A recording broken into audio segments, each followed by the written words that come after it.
contenidos de los programas de opinión emitidos en este canal son responsabilidad de las personas que los expresan. Por lo tanto, no comprometen la línea editorial del canal. Teleamiga Internacional, transformando vidas. Bienvenidos a La U en su casa, un encuentro de la Universidad La Gran Colombia con la comunidad. Es probable que los términos crematística y financiarización no sean tan familiares para nosotros. Por tal motivo, la Facultad de Ciencias Económicas y Administrativas, previendo la importancia de estos dos términos también en la situación por la que atraviesa nuestro país, se ha propuesto explicarnos de forma sencilla estas dos palabras, lo que significan estos dos términos financieros, cómo se trasladan a la vida real y cómo se desarrollan en nuestra sociedad. Para hablar de esto nos acompaña el economista, magíster de Ciencias Económicas y Administrativas, el doctor Andrés Rodríguez Mayorga, coordinador del programa de Economía, docente e investigador, Facultad de Ciencias Económicas y Administrativas de la Universidad La Gran Colombia. Es un placer estar con usted en el día de hoy. Gracias. Bueno, vamos a hablar entonces de qué es lo que significa la crematística y quiénes se han referido al tema, porque yo sé que muchos televidentes que nos están viendo en el día de hoy no saben de qué significa. Bueno, el término de crematística es demasiado antiguo. Es un término que viene del latín, donde cremas significa riqueza. Esta riqueza que se da, pues, es bien tenida desde dos puntos de vista. Aquella riqueza donde hay un intercambio y un valor agregado, que es el proceso que se da mercancía, dinero, mercancía. Tú tienes una mercancía, la vendes, pero esa venta va a generar la compra de otra mercancía. Hay otra crematística que es la que en todos los autores, desde Tales de Mileto y el mismo Aristóteles y Santo Tomás, en algún momento la criticaron. La criticaban ¿por qué? Porque habían unas personas que colocaban dinero, compraban mercancía y generaba más dinero. Eso es lo que ellos penalizan, porque en últimas no hay un valor agregado, no hay una adición. Sin salirnos un poco del tema, ¿hoy por hoy existe alguna palabra que signifique lo que es crematística o no? La crematística como tal es esa generación de riqueza, ¿sí? Pero hay una generación de riqueza que se está volviendo, llamémosla entre comillas, un poco perversa. ¿Qué es la perversidad? Que hay gente que tiene en este momento muchísimas utilidades, mientras que hay muchísima gente que no tiene ningún momento de ahorro, de disfrute de esas utilidades.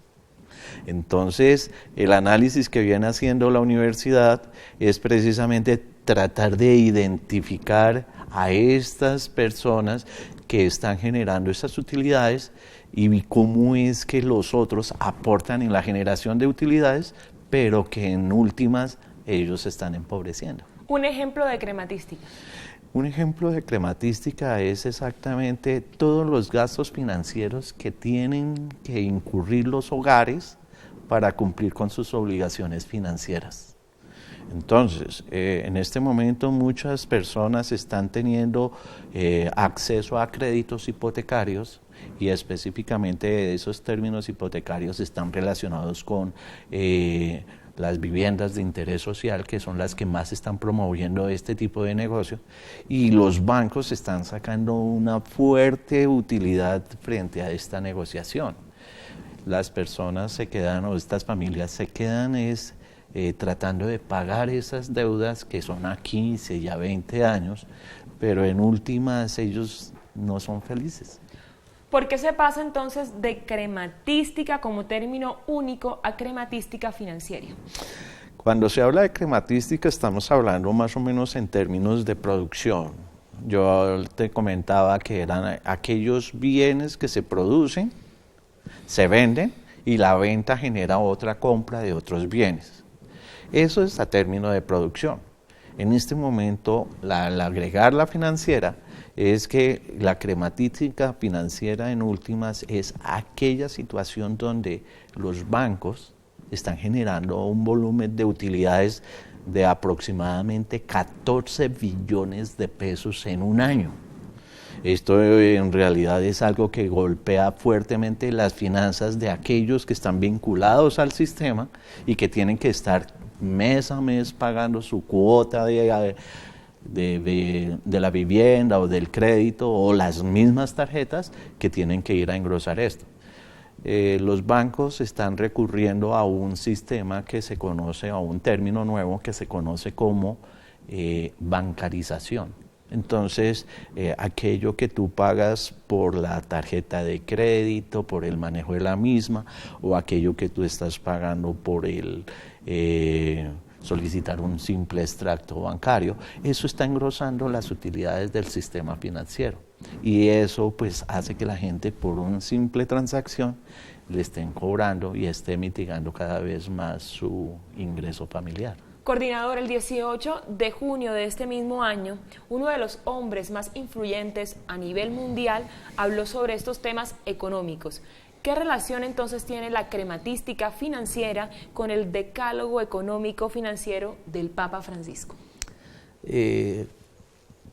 Date cuenta que sin mencionar el término de crematística, el Papa Francisco en su oportunidad se refiere a las ganancias. Y él prácticamente va informando de que, oiga, no, la concepción mágica del mercado no solamente es tener y tener utilidades y ganancias, sino que tiene que haber algo ético dentro de estas personas que digan, bueno, yo voy a aportar algo, ya no quiero ganar tanto. Pero hoy en día todas las empresas, en la mayoría de las veces, están tratando es de maximizar sus utilidades. Y aquí el Papa Francisco en su momento sí está dando en el punto de las ganancias. Dice, no señores, tenemos que ser éticos al momento de recibir estas ganancias. Tanto así que llega el momento en que se va hasta el punto de vista de lo que es una parte de la Biblia, que dice que hay que prestarle a las personas que están necesitadas, ya sea por salud o por calamidad, en forma desinteresada. Y la crematística financiera basa todas sus utilidades en la adquisición en el cobro de intereses. Y esos intereses son los que están generando cada día más utilidades en el sistema. Bueno, coordinador, después de la pausa vamos a también aclarar el otro término que es financiarización, invitando también a todos nuestros televidentes a que pueden ingresar a la página de internet www.ugc.edu.co. Ustedes también podrán ahí obtener mayor información sobre toda la oferta profesional que ofrece la Universidad La Gran Colombia. Ya volvemos.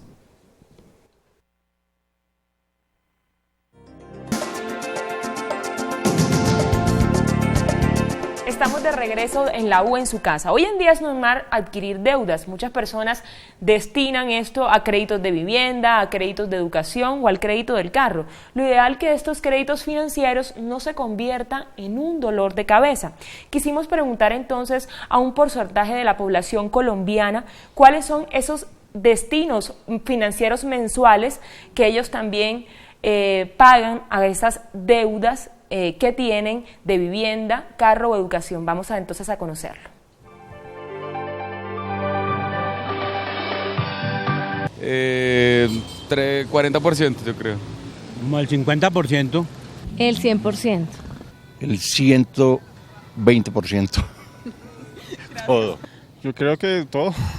Antes me sobreejecuté. ¿Todo? Uy, el 50%. Todo. Pues todas son obligaciones financieras. ¿Qué porcentaje? No sé, el 15%. Por ahí un 40%. Como el 70% por ahí. Casi el 50%. El 20%. Casi todas. Toca primero. Primero se pagan las obligaciones y después para el resto. Como el 35%. El 50%. 25% más o menos. ¿Cuál es su opinión? Pues en realidad está muy cercano a todo lo que está viviendo el pueblo colombiano. Casi todos los colombianos estamos endeudados con el sistema financiero. Pues es necesario hacer un endeudamiento, pero observando que hay un endeudamiento del 100%, del 70%, del 50% es mucho. Es muchísima esa cantidad de personas y son muchísimas las familias que se encuentran en ese proceso. Eso da lugar a que, por ejemplo, los que hablaban del 100 y 120, 70%, en algún momento van a dejar de comer por pagar esas deudas.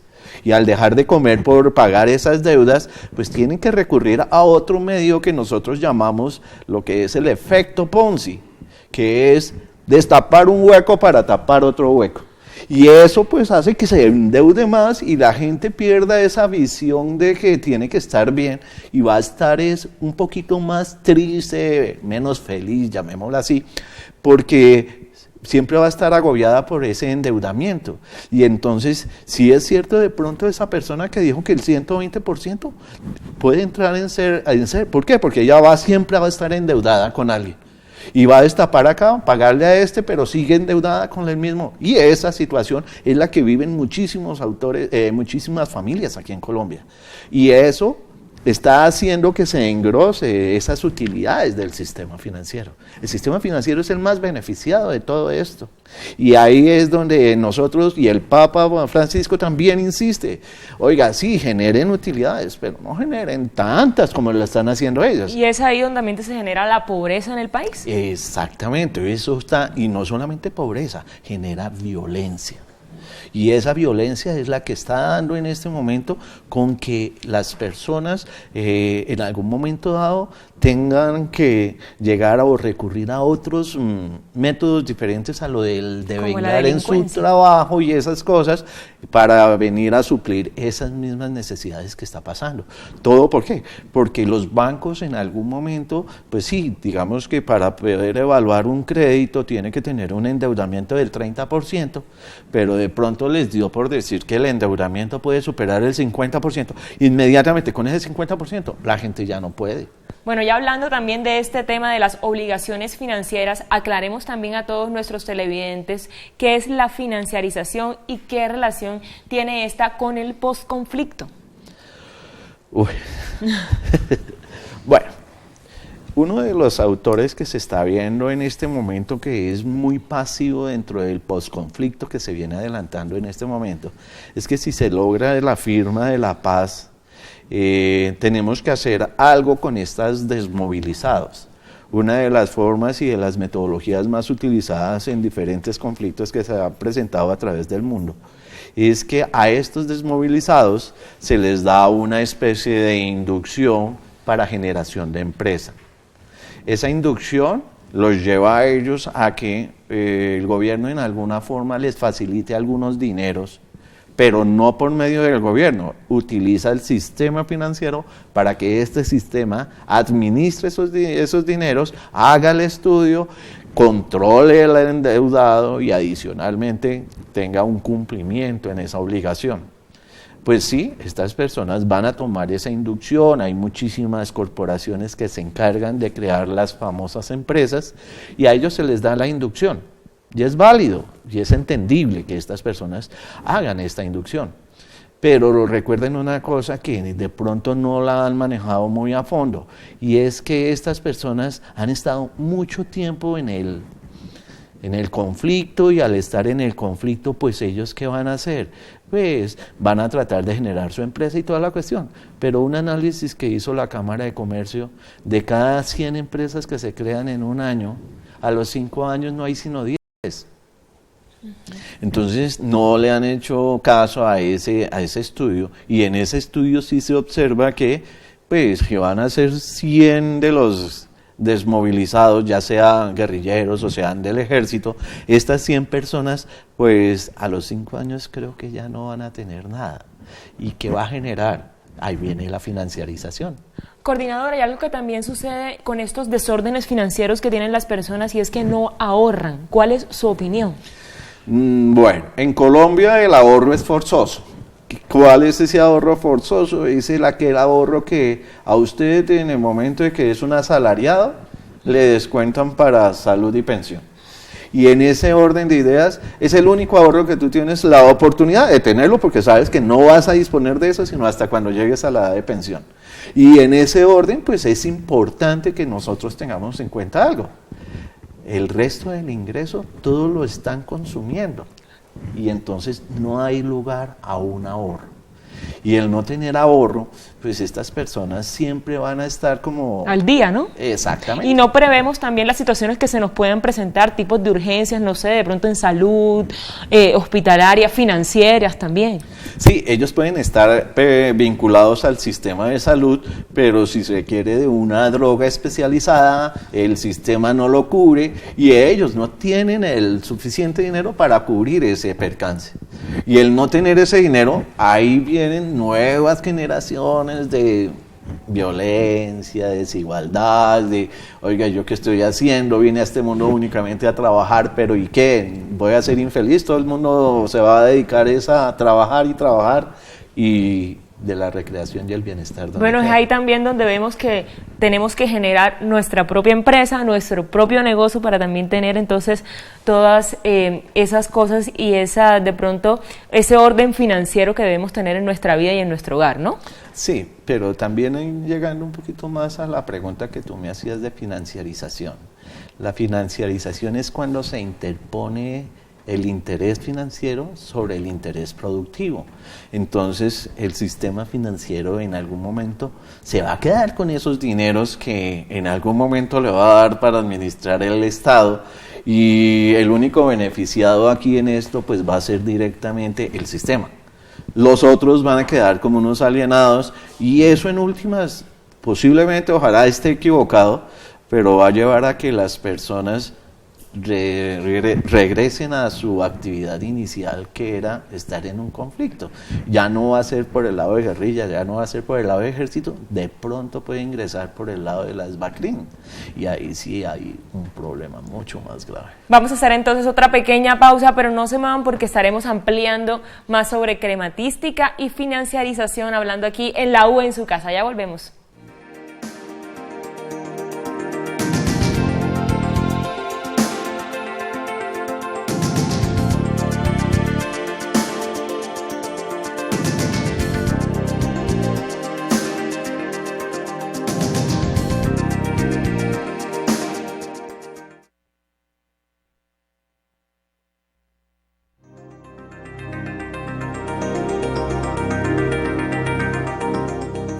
Estamos de vuelta en la U en su casa, aclarando los dos términos: crematística financiera y financiarización. En el anterior segmento, coordinador, yo hablaba de que nosotros debemos también tener nuestro propio negocio, generar de pronto esa empresa para tener ese orden financiero. ¿Cómo aplican en el proceso de emprendimiento de estos proyectos productivos estos dos términos? Bueno, el emprendimiento se va a dar en el posconflicto, y ese posconflicto pues va a haber muchas personas que van a generar su propia empresa, como tú lo vienes diciendo. El problema es que esa empresa sea durable en el tiempo, que sea sostenible y que sea autosostenible.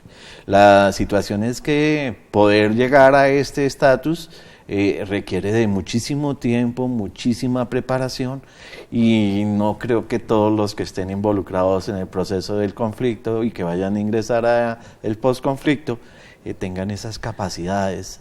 Entonces ahí hay que tener mucho cuidado. Se le va a botar una voz de alarma al sistema y sobre todo al Estado, porque nosotros queremos presentarle como una alternativa donde, oiga, prestémosle dinero, pero sabiendo que estas personas en algún momento pueden que generen, pero pueden que no generen, pero no ahogarlos, que porque nos deben plata, entonces no se les va a volver a prestar. Esa es una de las situaciones que tenemos que ir pensando. ¿Cómo podríamos también entonces generar de pronto esa empresa, nuestro propio negocio, en un país tan polarizado, donde también las riquezas la tienen unos pocos? Sí, aquí entra la desigualdad, y Colombia está ocupando de los primeros lugares en desigualdades, donde los ricos cada vez son más ricos y los pobres son cada día más pobres. Y el cerrar esa brecha, eso genera todo una reforma que creo que el país todavía no está preparado para asumirla, porque tiene que empezar por una reforma agraria y unas ciertas reformas institucionales que son muy difíciles de desprender de nosotros, porque llevamos 60 años en una situación que no sabemos cómo es que nos la estamos manejando, para llegar a enfrentarnos a una nueva donde van a haber unos cambios muy radicales, y esos cambios lo único que van a generar es que para los que tienen se van a ver mitigadas sus utilidades y para los que no tienen se van a ver beneficiados de algo, pero ese algo va a ser bien administrado. Esa es la pregunta que nosotros Hay nos algo estamos muy planteando. importante que usted también mencionaba, y era que las personas que estaban endeudadas con los bancos, obviamente si querían otro crédito no lo podían hacer. Sí. Precisamente entonces yo quiero preguntarle, ¿el gobierno nacional tiene alguna otra alternativa de financiación de los procesos de emprendimiento en forma directa sin que intervenga entonces el sistema financiero, los bancos? Hasta el momento no.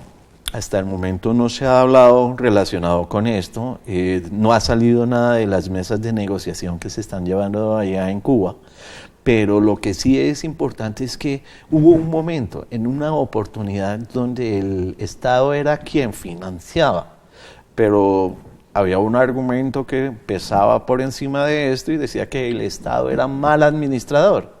Entonces, ¿qué estaba haciendo el Estado? El Estado está trasladando esa responsabilidad hacia el sistema financiero, y el sistema financiero es quien está haciendo. Pero si usted llega a quedar mal con el sistema financiero, usted no puede volver a obtener un crédito. Y ahí es lo que se llama la muerte crediticia para esta persona, porque después va a quedar atada a patas y manos, como se dice vulgarmente, porque nadie le va a querer prestar. ¿Y qué hace una persona que no le prestan? Pues devolverse a su antigua actividad y generar lo que nosotros, hablando aquí, puede generar más violencia con las BACRIM. Detrás de cámaras hablábamos de que esto no solamente era un trabajo pues de las personas que estaban en la guerrilla después del posconflicto, sino también era un trabajo de todos. Entonces, ¿cuál es ese mensaje, ese pequeño mensaje para todos los televidentes? Que en últimas tenemos que saber administrar nuestras finanzas. Los hogares no tienen que dedicarse tanto a la compra, a ser compulsivos en esta adquisición de bienes, porque esto también les va a generar como un desarraigo, de acuerdo con el Papa Francisco. Él también dice, no compremos tanto. Compremos lo estrictamente necesario y lo que sea moralmente aceptable. Pero hoy estamos cambiando tecnología, que si tú tienes una tecnología más avanzada, yo quiero tener la tuya. Pero es algo que moralmente ni a ti ni a mí nos afecta, pero sí estamos volviéndonos unos compradores compulsivos. Doctor Andrés Rodríguez Mayorga, coordinador del programa de Economía, docente investigador de la Facultad de Ciencias Económicas y Administrativas de la Universidad La Gran Colombia, es un gusto haber estado con usted. Muchas gracias. A ustedes también muchísimas gracias. Los esperamos el próximo jueves.